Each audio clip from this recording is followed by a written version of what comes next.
आज मैं एक ऐसी बात करने जा रही हूँ जो शायद हर घर में होती होगी, लेकिन कोई सच में समझता नहीं। आज मैं बात करने वाली हूँ एक माँ की, उस माँ की जो सुबह सबसे पहले उठती है और रात को सबसे आखिरी में सोती है, जिसका कोई ऑफ डे नहीं होता, जिसका कोई हॉलीडे नहीं होता, जिसकी जिंदगी में सिर्फ काम, जिम्मेदारी, प्यार और थकान होती है।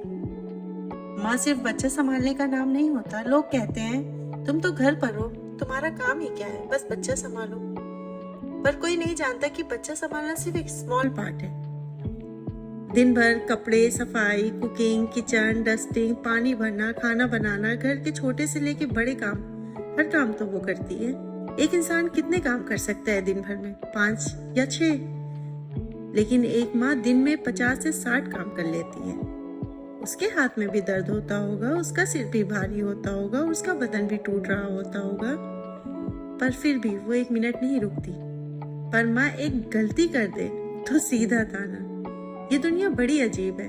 माँ पूरा दिन मशीन की तरह काम करेगी, पर अगर एक छोटी सी गलती हो जाए, कोई काम बिगड़ जाए या बच्चा गिर जाए, थोड़ा सा खून आ जाए, हल्की सी चोट लग जाए, तो सबसे पहला सवाल होता है, तुम बच्चा देख नहीं सकती? तुम करती क्या हो पूरा दिन? कैसी माँ हो तुम? एक बच्चा नहीं संभलता। अरे कोई ये नहीं सोचता कि बच्चे शैतान होते हैं, चुलबुले होते हैं। बस 1 मिनट नजर हटी नहीं कि वो कुछ ऐसा कर लेते हैं जिससे उनको चोट लग जाए, जो कोई सोच भी नहीं सकता है। माँ जानबूझ के थोड़ी ना चोट लगने देती है। जो बच्चा उसके लिए जान होता है, उसे दर्द देने का सोच भी कैसे सकती है। लेकिन ब्लेम किसके ऊपर आता है? माँ के ऊपर। कोई चीज अगर ऊपर से नीचे हो जाए, दिन भर वो काम करती है, वो भी थक जाती है। अगर आवाज थोड़ी तेज हो जाए तो तुरंत ताना दे दिया जाता है, अरे ये बहुत चिल्लाती है, बहुत बोलती है। लेकिन ये कोई नहीं पूछता है कि क्या हो गया। पर ब्लेम सबसे पहले, सबसे ज्यादा माँ को ही मिलता है। घर वाले कहते हैं डांटा क्यों, थोड़ा जोर से क्यों बोला, पहले क्यों नहीं देखा। पर कोई नहीं पूछता तेरा दिन कैसा था, तू थक गई होगी, कुछ हेल्प चाहिए। जो लोग सिर्फ 1-2 घंटे बच्चे के साथ रहकर थक जाते हैं, वो माँ पूरे 24 घंटे बच्चा संभालती है, बच्चों के पास रहती है। अगर बच्चों को सोना है तब पर भी माँ चाहिए। माँ पहले उसे सुलाती है, फिर बाकी काम निपटाती है। और फिर भी बोल देते हैं माँ गुस्सा करती है, माँ अच्छे से नहीं संभाल रही। अरे अगर माँ को प्यार करने का हक है तो माँ को थोड़ा डांटने का भी हक है। डांट प्यार का अपोजिट नहीं होता, डांट भी एक फॉर्म ऑफ लव होता है। माँ कभी बुरा नहीं चाहती। एक माँ कभी नहीं चाहती कि उसका बच्चा गलत आदत सीखे, गलत लोगों में पड़े या जिंदगी में गलत रास्ता चुन ले। इसलिए कभी कभी माँ थोड़ी स्ट्रिक्ट होती है। पर घर वाले क्या देखते हैं? सिर्फ डांट, सिर्फ 1 मिनट का गुस्सा, और बोल देते हैं माँ बुरा व्यवहार करती है।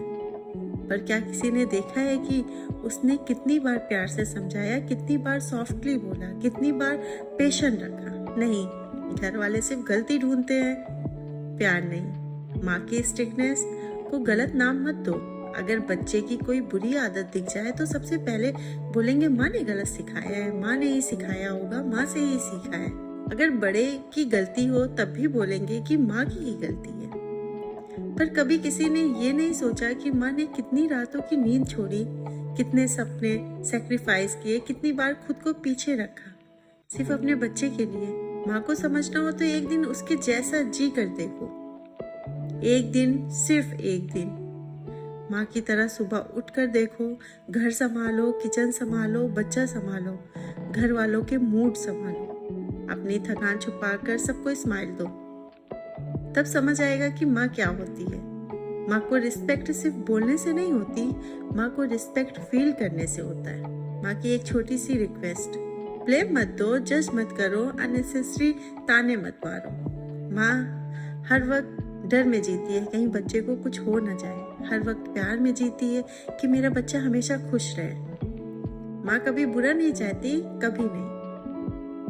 घर तभी खुश रहता है जब माँ खुश रहती है। अगर माँ टूट जाए तो पूरा घर टूट जाता है। इसलिए आज से माँ की वैल्यू समझना, उसकी थकान महसूस करना और उसके प्यार को प्यार से समझना। क्योंकि दुनिया में माँ से ज्यादा सच्चा, गहरा प्यार कोई नहीं दे सकता।